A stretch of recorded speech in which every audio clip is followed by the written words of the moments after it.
Sacred Heart's trauma bay at 0600. Fluorescent lights hummed their mechanical dirge over steel tables slick with antiseptic, the air thick enough to taste betadine and fear and the metallic copper of someone else's blood.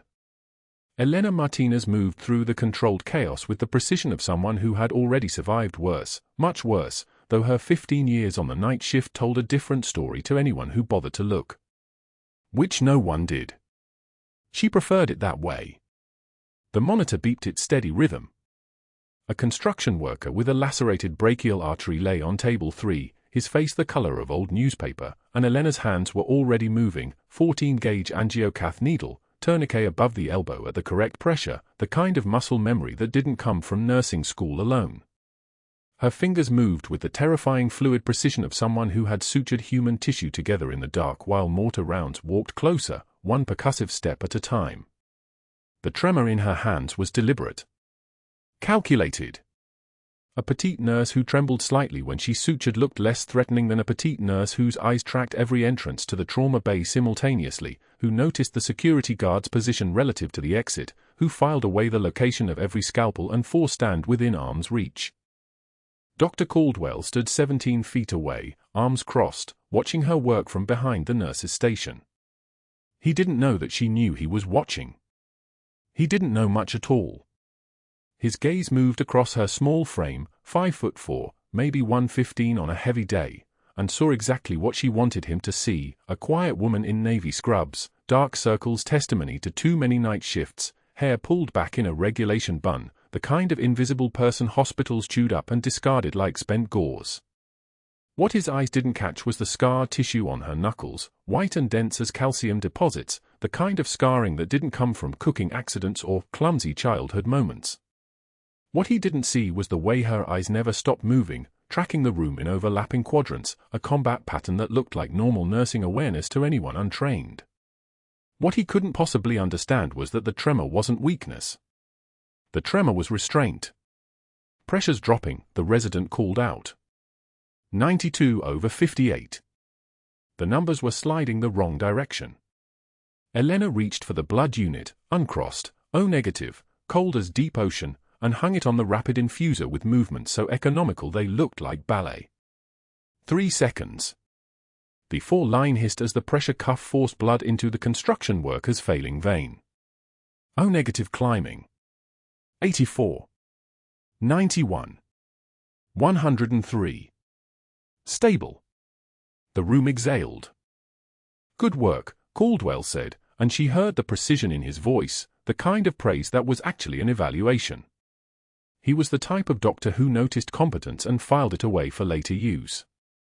She had learned, over 15 years of being visible enough to work but invisible enough to survive, that men like Caldwell didn't compliment. They audited. They assessed. They calculated weakness like venture capitalists counting shortfalls. Elena didn't respond. She was already moving to the supply station, disposing of the empty blood unit in the biohazard bin, her movements economical and unrushed. The dog tag beneath her scrubs pressed against her sternum like a brand, a weight that never diminished, only redistributed itself based on how much she was trying not to think about it. Broken chain. Tarnished silver. The edges worn smooth from 20 years of being held in trembling hands that belonged to someone who had no right to survive while others didn't. The automatic doors hissed open at 0617. An ambulance had arrived with a priority patient, 30-something male, GSW to the right shoulder, alert and combative, the paramedics moving with the particular rhythm of people who had seen enough trauma to understand the gravity. They wheeled him toward table 2, the stretcher wheel squeaking against the clean tile floor like a warning nobody heeded. Elena looked up from the supply station. Time stopped in a way that only other people with her background would recognize, not literally, of course, but the way the nervous system responds to something it has been coded to detect. Her hands went still. Her breathing didn't change. Her face remained exactly as it had been, neutral, tired, the expression of someone halfway through a 12-hour shift who had seen too much and expected nothing good.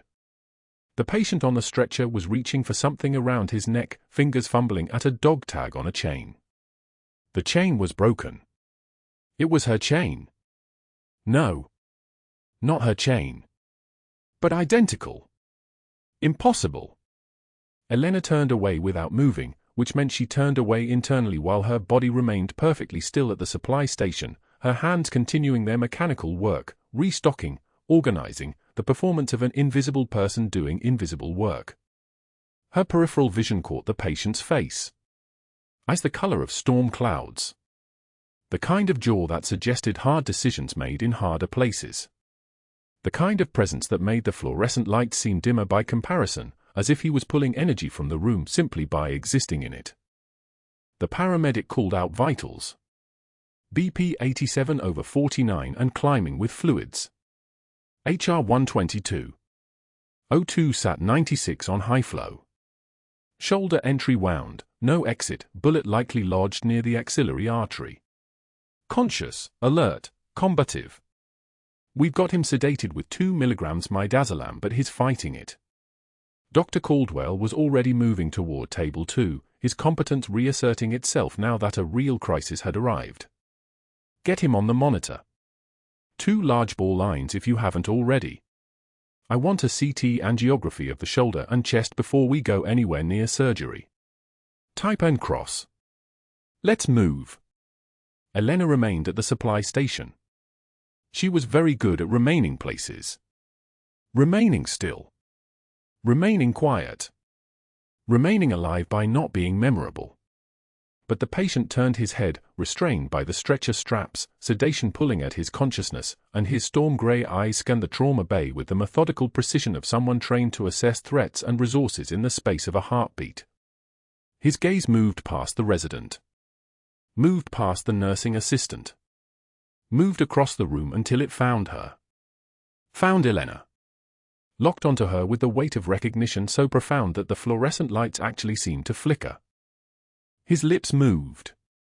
No sound came out, the midazolam was doing its job, pulling him under, but his mouth shaped a single word. A name. Her name.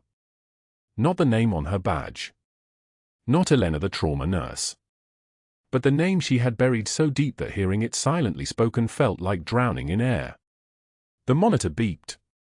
Dr. Caldwell's head turned fractionally, following the patient's gaze. His eyes moved from the patient to Elena and back again, and Elena watched something crystallize behind his expression, not understanding yet, but the recognition that there was something here to understand. That this unremarkable night nurse in navy scrubs had reacted to this patient in a way that required explanation. Caldwell's eyes were sharp, and he had the kind of mind that appreciated puzzles, particularly puzzles that involved leverage. Elena's hand stopped moving. She caught herself immediately, resumed the motion, reach for the next supply, place it in its designated space, but it was too late. He had seen the pause. The hesitation. The sudden absence of the tremor that usually characterized her movements. The patient's eyes were closing now, the sedation winning its quiet war, but those storm-gray eyes remained fixed on Elena's face for 3 more seconds. Long enough for her to see recognition. Long enough for her to see confirmation of something she had tried for 2 decades not to remember. Long enough for something in her chest to shift, to settle, to begin the process of breaking open. And then his eyes closed. The patient went under. The monitor's rhythm continued its mechanical pulse. The trauma bay returned to its organized choreography of crisis management. Dr. Caldwell turned his full attention back to the patient, his clinical mind already shifting into surgical planning mode, but his shoulders remained tense in a way that suggested his curiosity had been activated. In Elena's experience, activated curiosity in a man like Caldwell was the most dangerous thing in the hospital. More dangerous than blood loss. More dangerous than sepsis. More dangerous than the kind of secrets that could end careers. She finished restocking the supply station. She disposed of the used equipment. She moved through the trauma bay with the invisible efficiency of 15 years, and no one looked at her except Caldwell, who looked at her the way a surgeon looks at a problem that requires solving.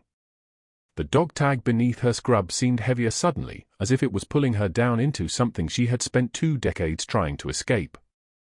The broken chain. The weight. The name that had been spoken in silence. Elena clocked out at the end of her shift without incident. She walked to her car in the parking garage without being followed. She sat in the driver's seat with the engine dead and her forehead resting against the steering wheel, and she allowed herself exactly 3 minutes to remember why the dog tag around that patient's neck had looked exactly like the one she kept hidden beneath her scrubs, the one she had pressed into a dying child's hand in Tikrit 20 years ago. But that wasn't the worst part. The worst part was the realization that someone at Sacred Heart had just woken up in a trauma bay remembering exactly who Elena Martinez actually was. And Dr. Caldwell had noticed the recognition. The fluorescent lights of Sacred Heart flickered their endless rhythm as the overhead page crackled hospital-wide, cutting through conversations and beeping monitors like a knife. Lena, the cleaning lady, to administration. The words hung in the trauma bay air for exactly 2 seconds before snickers rippled across the unit, 2 residents exchanging grins, a paramedic covering his mouth, a nursing assistant whispering something that made another laugh.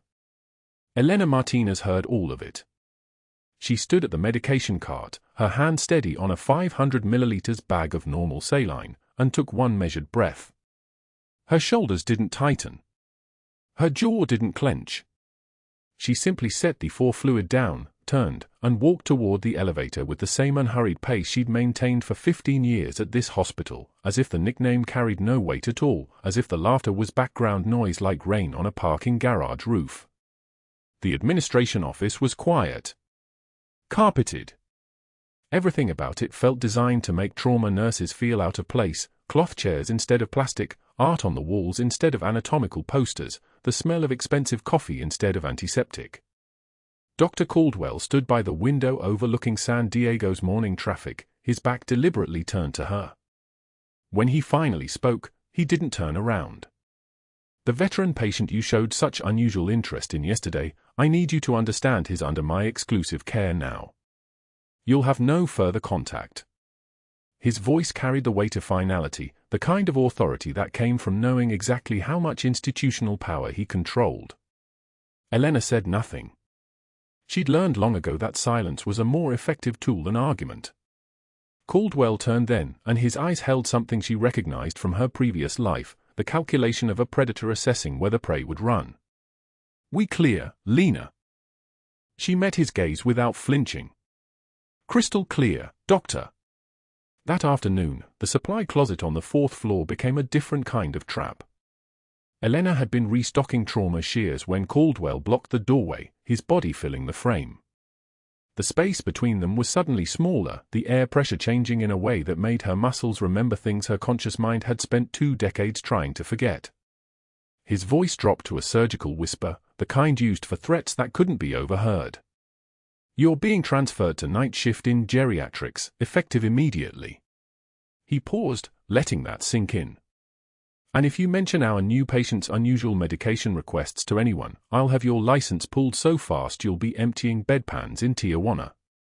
The words were calculated, precise, not the ravings of an angry man, but the systematic dismantling of a threat by someone who understood institutional leverage the way a chess grandmaster understands board position. Elena set down the trauma shears slowly, deliberately, the stainless steel making a soft metallic sound against the shelf. When she looked up, her voice emerged steady and low. "You're making decisions you don't have enough information to make, Doctor." She said it without anger, without defiance, just a statement of fact, delivered with the kind of calm that comes from having already survived the worst. One tear escaped down her cheek, and she wiped it away without breaking eye contact, her hand moving with military precision. Not a tear of fear. Not a tear of defeat.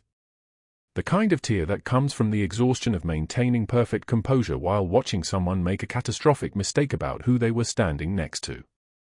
Caldwell's eyes narrowed. He hadn't expected the tear. He'd expected anger or pleading. He'd expected the mask to crack. Instead, he'd gotten something far more unsettling: absolute emotional control with just enough vulnerability to seem human.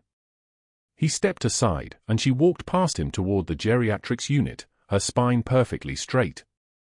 That evening, the parking lot during shift change became the final stage for Act 2. The arriving night shift filled the asphalt: paramedics, residents, nurses, respiratory therapists, all moving between their cars and the ER entrance. It was 1845 hours, the sun bleeding orange across the horizon, and Caldwell had calculated his timing perfectly. He called her over as she was loading her messenger bag into her Subaru, his voice carrying across 40 feet of concrete. "Martinez." Not a question. A command.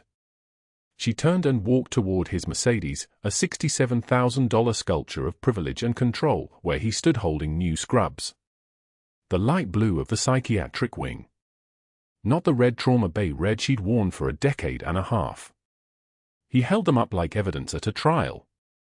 "Your trauma certification is suspended pending psychological evaluation." His volume was theatrical, designed to be overheard by the arriving shift.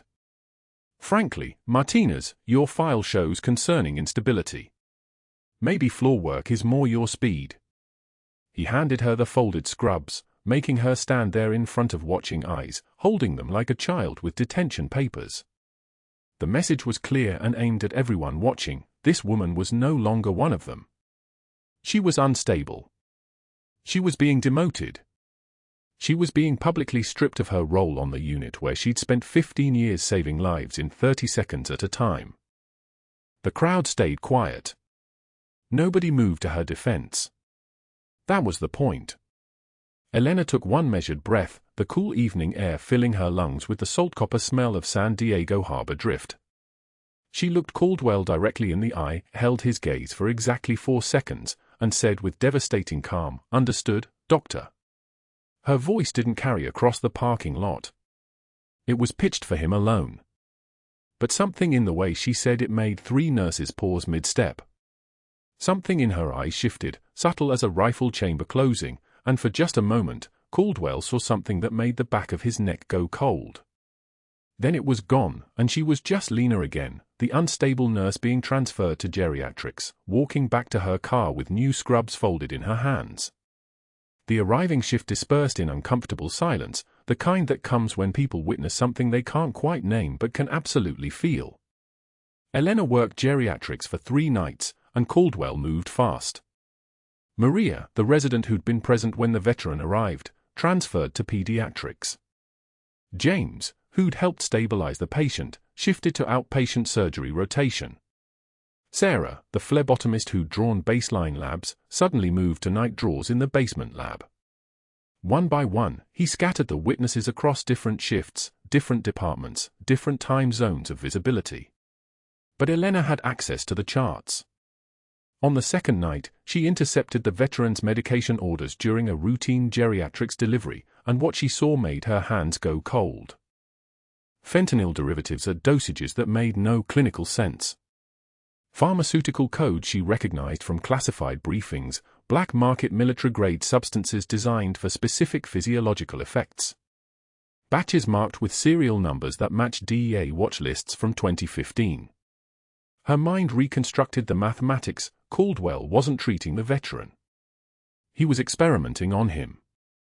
And the dog tag around the man's neck meant something Caldwell didn't understand. It meant Elena couldn't let this continue.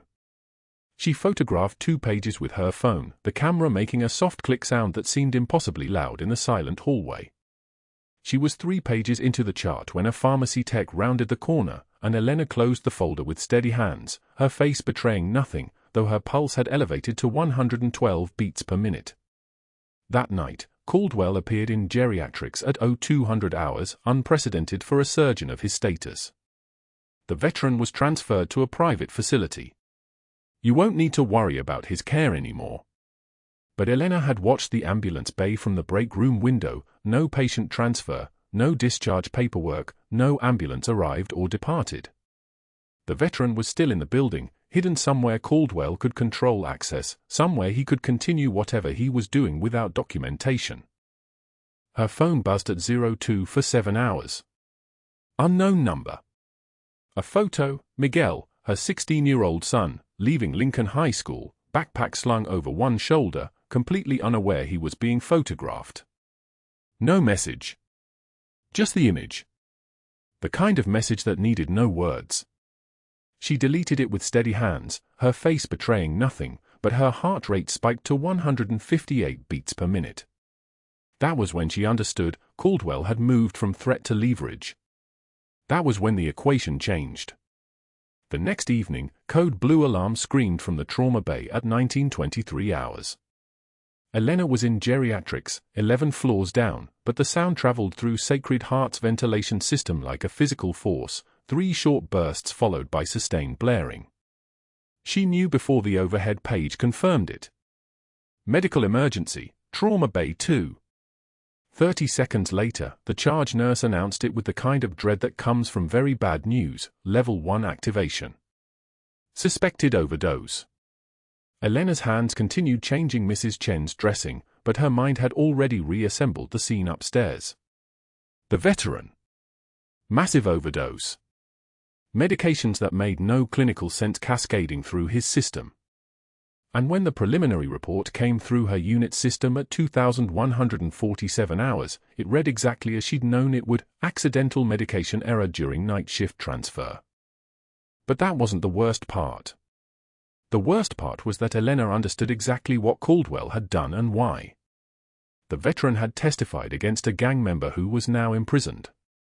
That gang member had a brother, the 7-foot man Caldwell was protecting by silencing the witness. And the medications Caldwell was trafficking weren't just black market goods. They were weapons. They'd killed 2 active duty soldiers in Phoenix. 3 contractors in Texas. Now 1 former Marine in San Diego who was supposed to be in protective custody but had instead been placed directly under the knife of a man protecting a criminal enterprise. Elena wiped Mrs. Chen's forehead with a washcloth, her touch gentle, her hand steady. She knew that speaking up meant destroying her son's safety. Speaking up meant losing her clearance, her pension, her invisible life. It meant climbing out of the grave she'd been buried in for 20 years and stepping back into the light where people like Caldwell could photograph her son leaving school at 1,447 hours and send her the message that said, "You have a choice. Your silence. Or his life." The geriatrics ward smelled like antiseptic and resignation. Elena pushed the medication cart past room 304, her movements precise and empty. 3 nights into the rotation, midnight to 8, and the rhythm had already calcified into something mechanical. Check vitals. Document. Move. The fluorescent panels overhead cast everything in that particular shade of institutional gray that made time feel like it was being held in suspension. Maria had been rotated to pediatrics that morning. Just like that. Sudden staffing adjustment, the scheduler had said. Elena had watched her friend's face in the break room, the question hanging unspoken between them: why? They both knew why. Maria had been in the trauma bay. Maria had seen the combat veteran arrive with the broken dog tag. Maria had witnessed whatever it was that had made Dr. Caldwell's jaw clench when Elena's eyes widened in recognition. Caldwell was methodical. That was the thing that made him dangerous. Not loud. Not desperate. Deliberate. By day 2, Thomas Chen, night shift resident who'd held the 4-line steady during the veteran's crisis, was reassigned to the psychiatric wing. By the afternoon of day 3, Jennifer Wu, the attending who'd asked Elena what medications the patient had received in the field, was moved to administrative duties reviewing chart compliance. Each transfer was justified. Staffing needs. Career development. Rotation schedules. The words were smooth and institutional, and each one was a carefully placed stone in a wall designed to isolate Elena completely. The medication cabinet access codes changed on the second night. The new policy appeared in her inbox at 11:33 p.m., restricted access protocols for geriatric medication administration, effective immediately. The policy was specific. Detailed. And it applied to only one person. Elena read it twice while standing outside the medication room, her keycard no longer opening the advanced pharmaceutical lock. She could access acetaminophen and basic antipyretics. Everything else required verification from a supervising physician. There was no supervising physician on the geriatrics night shift. There hadn't been for 3 years. The card reader beeped. Denied. She stood motionless for 4 seconds. Then she walked to the nearest computer terminal and logged into the trauma database. Not to request access, she knew that was flagged now, but to pull the veteran patient's medication logs from his first night. The one she'd seen when Caldwell had been moving around the ICU like he owned it. The logs didn't match the documentation. Not exactly. Close enough that most people would miss it. A 50 mg dose of metoprolol listed at 2:17 a.m., but the timestamp on the order was 2:34 a.m.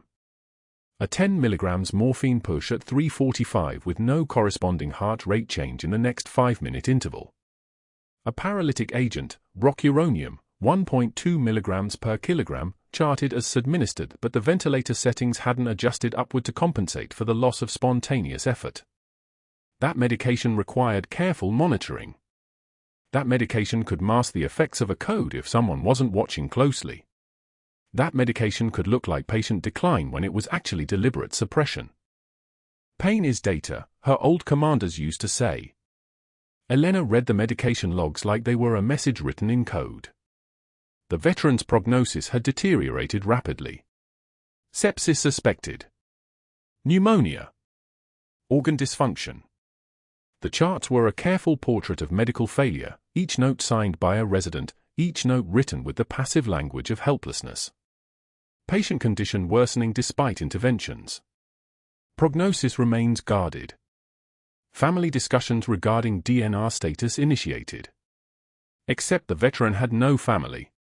The phone on the geriatric station rang at 3:22 a.m. on night 4. It was the ICU charge nurse, her voice tight with the particular stress of a dying patient and a full census. Elena, we need medication verification for your patient from 2 nights ago. The attending physician who ordered the rocuronium wants to review the administration notes with you. Elena's hand went steady. My patient transferred to ICU 48 hours ago. I know. That's why we're calling. You were the RN on duty when he received the paralytic. We need clarification on the dosing calculation. Dr. Caldwell ordered that. A pause. The sound of a monitor alarming in the background. That's not what the chart shows, Elena. You're listed as the ordering nurse. The room went so quiet she could hear the refrigerator humming in the medication room behind her. I never ordered that medication. Another pause. Longer. Well, your ID is on the order. So either you need to clarify, or we're documenting a serious medication discrepancy that the chief of nursing is going to need to investigate. Elena closed her eyes. Calculated the angle. Caldwell hadn't just removed her access to the advanced medications, he'd created a trail of evidence that made her look incompetent at best, dangerous at worst. A nurse who ordered medication she had no access to. A nurse who participated in a patient's decline. A nurse whose orders were now part of a medical record showing medication errors that could have contributed to a patient's death. It was brilliant, in the way that systematic destruction is brilliant. It wasn't one thing. It was the accumulation. The small cuts that never quite bleed enough to be noticed separately, but together created a portrait of someone coming apart. I'll be there in 10 minutes, Elena said. She clocked out of the geriatrics ward and walked past the rows of sleeping patients, each room a small territory of their own decline, their own endings. The elevator doors opened to the smell of rain, somewhere an exit had been propped, or a door stood open. Outside this hospital, the city was moving through a Tuesday night like any other. People were sleeping. People were being born. People were disappearing into the systems designed to contain them. The ICU was different at 3:41 a.m. The chaos of day shift had settled into something quieter and more menacing. Fewer people. More space for bad news to echo. The night attending, Dr. Patricia Reeves, someone Elena had worked with for 7 years, was waiting at the nursing station with the medication record pulled up on screen. Before we start, Elena said, I want to know who ordered that rocuronium. Reeves looked up from the chart. It's logged under your employee ID. My access to that medication was restricted yesterday. Check the access logs. Reeves's face shifted. The subtle recalibration of someone realizing they've been handed a loaded gun without being told it was loaded. When was your access restricted? Reeves pulled up the system audit. Yesterday at 11:24 p.m. Check when that order was placed. The timestamp on the Rocuronium order read 2:03 a.m., for hours before the access restriction was instituted. Elena's employee ID was attached. But the access log showed her final entry into the advanced medication system was at 1:08 p.m. the previous day, 14 hours before she supposedly ordered a critical paralytic agent during a night shift when she wasn't even working. Reeves stared at the screen. This is impossible. No, Elena said. It's arithmetic. The night supervisor found her in the ICU hallway 20 minutes later, her voice low and dangerous with the kind of anger that comes from discovering betrayal isn't personal, it's professional. Caldwell accessed your login credentials using his override code. That's on the audit trail too. He's been using your credentials to order medications and log them to your patient file since you transferred to geriatrics. He's building a case for medication incompetence and access violation. The supervisor's hands were shaking. Elena, this is criminal. This is fraud. This is falsifying federal documentation for a patient under federal oversight. Why? Elena asked. But she already knew. The veteran patient had the broken dog tag. The veteran patient had testified against someone. The veteran patient had something Caldwell needed silenced. And every medication irregularity, every falsified order, every moment of deliberate decline was designed to create one outcome, the patient's death. Classified as iatrogenic injury, physician-caused harm. Classified as nursing negligence. Classified away. The door to the ICU opened. An alarm was sounding from room 7. Elena didn't move. She stood in the hallway with her hands at her sides, watching the nurses mobilize, watching the systematic response to a patient in crisis. The veteran's room. She watched Dr. Caldwell exit the elevator for minutes later, moving with the unhurried confidence of a man who'd already won the game everyone else was still learning the rules to. He walked past Elena without looking at her. He walked into room 7 where a young man was dying with someone else's name written in his medical file. Elena waited 30 seconds. Then she turned and walked back to the geriatrics ward. Back to her cart. Back to the medication room that wouldn't let her in. She had 42 patients on her assignment, and every single one of them was depending on her to be exactly what Caldwell had convinced everyone she was, just a nurse. Just someone without the authority to change anything. But that wasn't the worst part. The worst part was understanding, with the clarity that only combat training produces, that Caldwell had made a critical error. He'd pushed her from defender into witness. He'd taken away her ability to help the veteran as a nurse. So now he would have to watch her help him in the only way left available, by becoming something else entirely. 3 nights later, the trauma bay doors exploded inward. A 7-foot gang member, pupils blown wide, skin slick with sweat, muscles corded like rope, stormed past the intake desk hunting the veteran who'd testified against his brother before the overdose. His voice was a raw, chemical and feral. 2 security guards rushed him from opposite angles and he swept them aside like they were cardboard, one crashing into a medication cart with a sound like falling silverware, the other hitting the linoleum unconscious before his body stopped sliding. Dr. Caldwell froze behind the nurse's station, his face draining of color. The attacker grabbed Dr. Sarah Chen, a first-year resident restocking a crash cart, by the throat, lifting her off the ground in one motion. Her legs kicked air. Her mouth opened but nothing came out, her fingernails clawing at his forearm, her eyes rolling white with panic. Elena moved. No decision. No hesitation. Pure muscle memory, the kind that survives 2 decades of trying to forget. She closed the distance in 3 strides, her body moving with the terrifying fluid precision of apex predators. Her strike came with mathematical precision, a hyperextension blow to his elbow joint, his arm buckling inward, his grip loosening. She pivoted into his stance, her second strike landing on his knee, his leg bending the wrong direction. Then her hand found his carotid sinus, the pressure point that kills consciousness like flipping a switch, and pressed with controlled force. The 7-foot giant collapsed unconscious to the floor in 4 seconds flat. His head bounced off linoleum. The sound echoed through the trauma bay like a gavel. Sarah gasped, choking, her throat already bruising purple. Elena steadied her by the shoulders, her hands steady as surgical lasers, her breathing unchanged. 12 staff members stood frozen, nurses, residents, techs, all watching Elena's hands, the way she stood over the attacker with absolute calm, the way her posture had shifted from deferential nurse to something else entirely. Caldwell's shock lasted exactly 5 seconds. Then his expression shifted. His eyes narrowed. And Elena watched him calculate the opportunity unfolding in real time, watched him realize that what she'd just done, what every witness in this room had just seen, could be weaponized.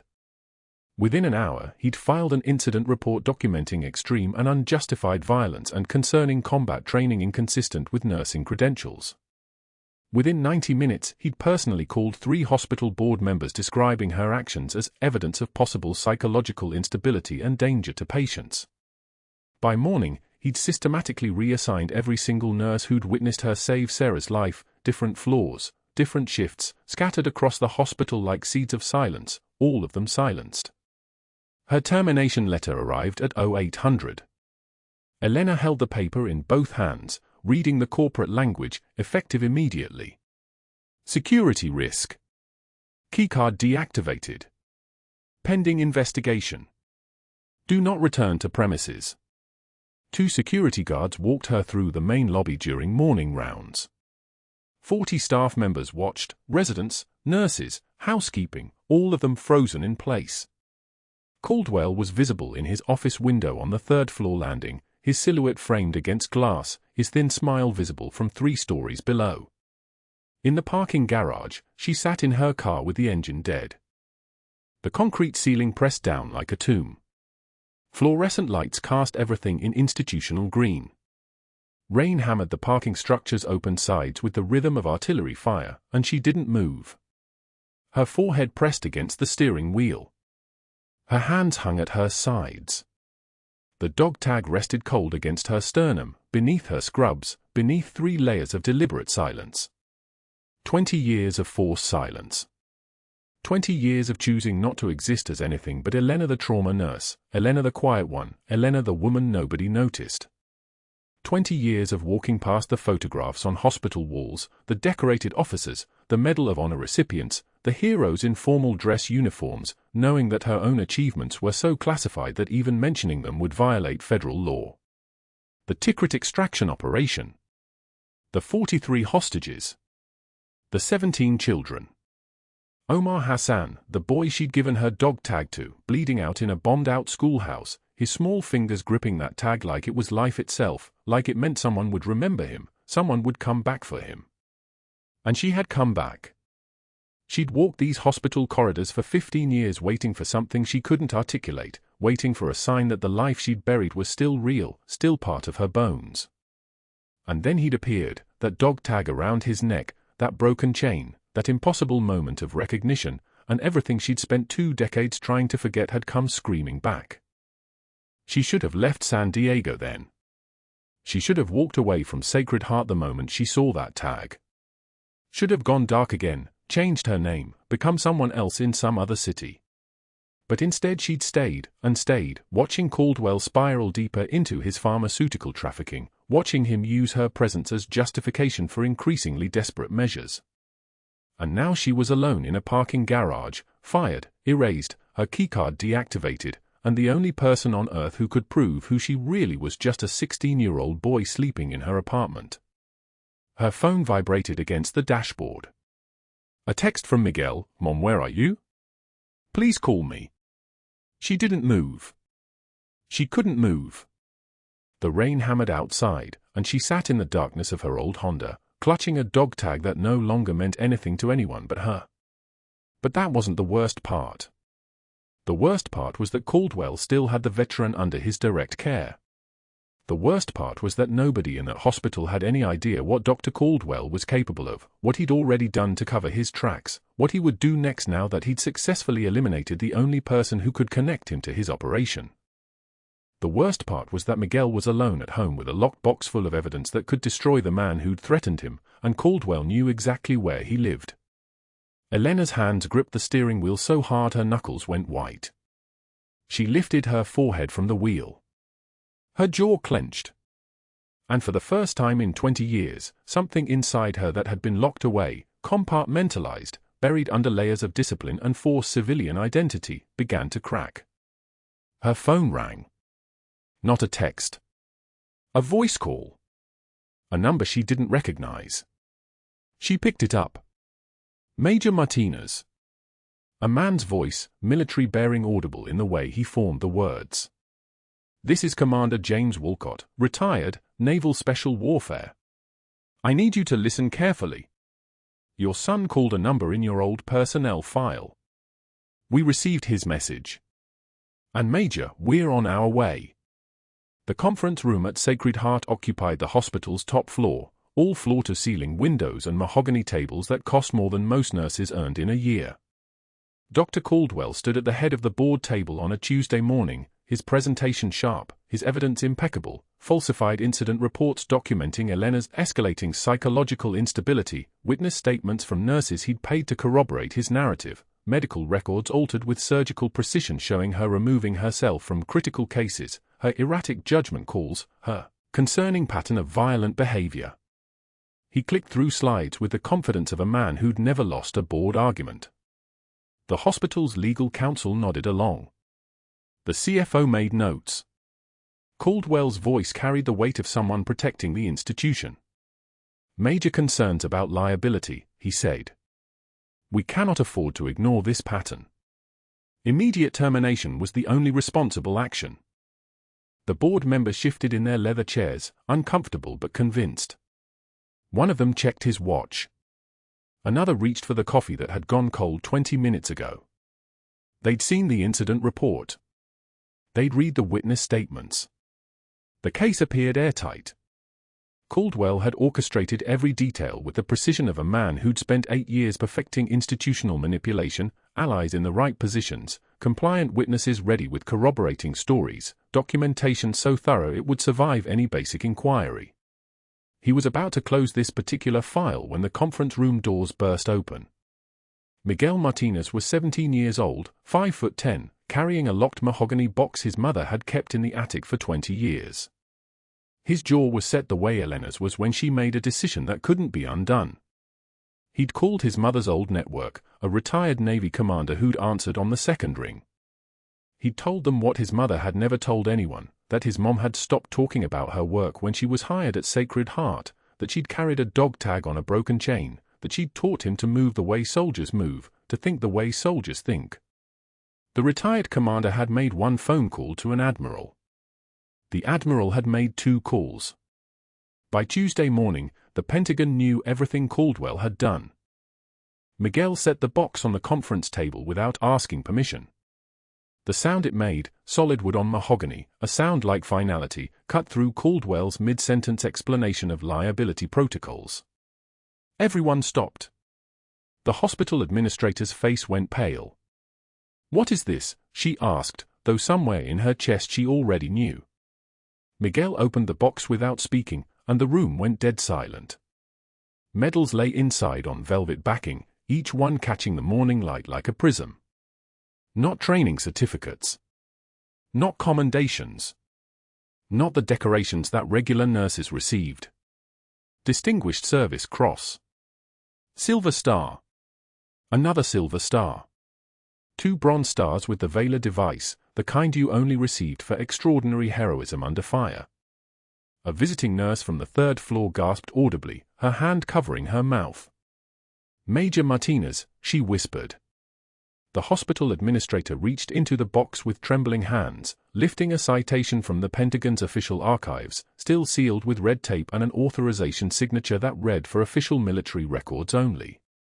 She read aloud, her voice unsteady, "Distinguished Service Cross, awarded for extraordinary heroism in combat operations, Tikrit, Iraq, 2005. Presented to Major Elena Martinez, 75th Ranger Regiment, for leadership under extreme duress, protection of civilian non-combatants, and voluntary assumption of extreme personal risk." The door at the back of the room opened. A grizzled man in civilian clothes stood and walked forward, his movements carrying the economical precision of someone who'd spent 40 years in rooms where wrong moves meant death. A seal trident was visible on his jacket, not a pin, but the real thing, worn from decades of service. He extended his hand to the administrator. "I'm Captain James Halloway, retired. Special Operations Command Liaison." His voice sounded like a tank idling in a distant garage. Major Martinez led Operation Tikrit in February 2005. She extracted 43 hostages, 31 adults and 12 children, from a black site facility. She did this with a 7-person team, no air support, behind enemy lines. He paused, letting the silence settle like snow.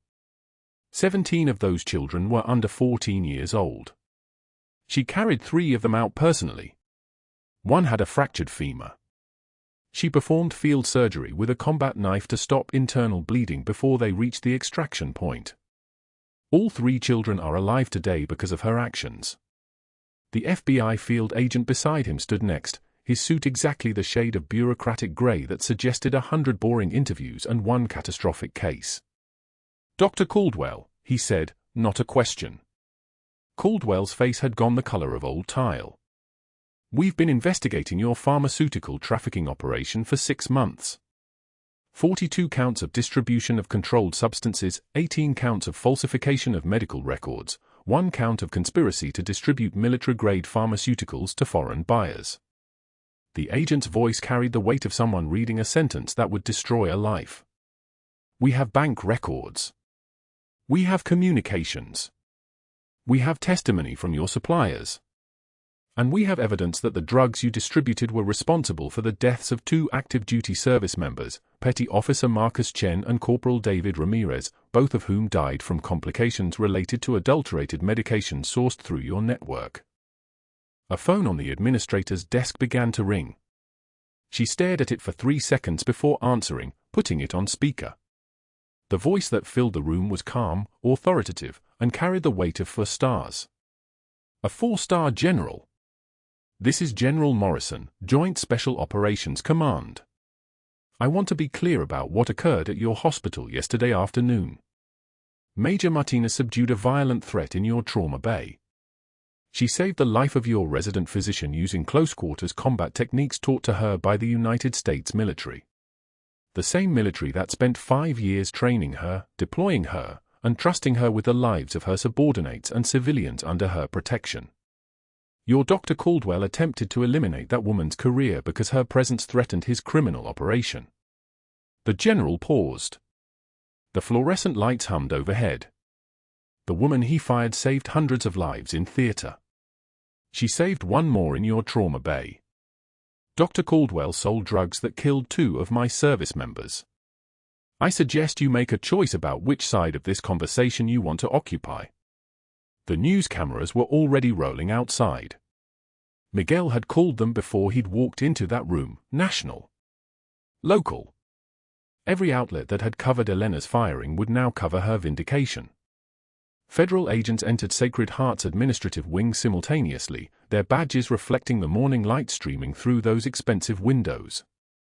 They moved toward Caldwell's office with the precision of people executing a warrant they'd been waiting months to execute. Caldwell's carefully constructed world didn't collapse gradually. It collapsed in real time. On live television. The networks cut to his photo with under-investigation banners. His lawyer called. Then his wife. Then his country club membership committee. He couldn't move. His voice had stopped working somewhere around 4-star general. The hospital administrator's phone began ringing again. Then again. Board members texted frantically. Caldwell's attorney advised him to say nothing. Remaining silent became impossible. News anchors ran the story nationally in real time. Decorated Special Forces major fired for heroism, doctors' trafficking ring exposed. The hospital issued an immediate statement suspending Caldwell pending investigation. The state medical board issued a second statement placing his license under emergency review. The DEA released a press statement confirming the investigation and requesting Caldwell remain available for questioning. His employment was terminated on camera. Security escorted him from the building as photographers captured every frame. The FBI seized his office, boxes of patient files, pharmaceutical records, evidence of systematic trafficking using hospital resources to move military-grade substances to black market buyers worth an estimated $2.3 million over 5 years. The veteran, Sergeant Omar Hassan, woke from his coma 3 days later. His first words, directed at a nurse checking his phone line, were simple: "Where's the nurse with the dog tag?" He remembered Elena's hand steady as she worked, her voice calm as she controlled the chaos around him, her presence like shelter in a storm. She'd come to see him that afternoon, still in her new role, walking through halls that had expelled her just 72 hours earlier. They didn't speak for nearly a minute. Then Hassan said, "You remembered," and Elena nodded once, a moment so small and so profound that the nurse monitoring his vitals had to excuse herself. Miguel brought Elena's dog tag to the hospital and hung it in Hassan's room so he could see it from his bed. The metal caught light from the window, and for the first time in 20 years, Elena allowed herself to stop carrying that weight alone. 6 months later, Elena walked through Sacred Heart's employee entrance at dawn, the San Diego Marine layer just beginning to break apart. The night security guard checking IDs fumbled with his clipboard. Dr. Caldwell stood behind the desk in an ill-fitting grey uniform, court-mandated employment as part of his plea agreement, working security at the hospital he'd once run. His name tag read C. Caldwell, Security. He couldn't meet her eyes as she passed. His hands trembled slightly. She rode the elevator to the 4th floor without a backward glance. Her new office was waiting, a director of emergency medicine, the position offered after a national search that concluded the best candidate had been right there all along. Miguel had framed her dog tag beside her diploma on the wall, the metal catching morning light. Sergeant Hassan worked 2 floors down now, fully recovered, consulting on cases and serving as a peer counselor through the VA liaison office. He visited Elena's office weekly with coffee and stories about the promises kept. The nurses she'd trained now trained others in her methods, quiet competence finally visible, finally valued. She stood at her office window watching the sunrise, remembering Tikrit, remembering the weight of silence, remembering the choice to save a child when staying hidden would have been safer. Her phone buzzed. Trauma Bay needed her expertise on a complex case, a pediatric thoracic injury, exactly the kind of case that required hand steady as surgical lasers and judgment honed by years no one would ever know about. She grabbed her white coat embroidered with Director Martinez and headed downstairs. The door opened. The elevator doors closed. Elena had come home. If you enjoyed this story, please like, subscribe, and comment. What would you have done if you discovered someone in power was willing to destroy your career to hide their crimes? Would you have stayed silent to protect your family, or would you have risked everything like Elena did? Let me know in the comments below.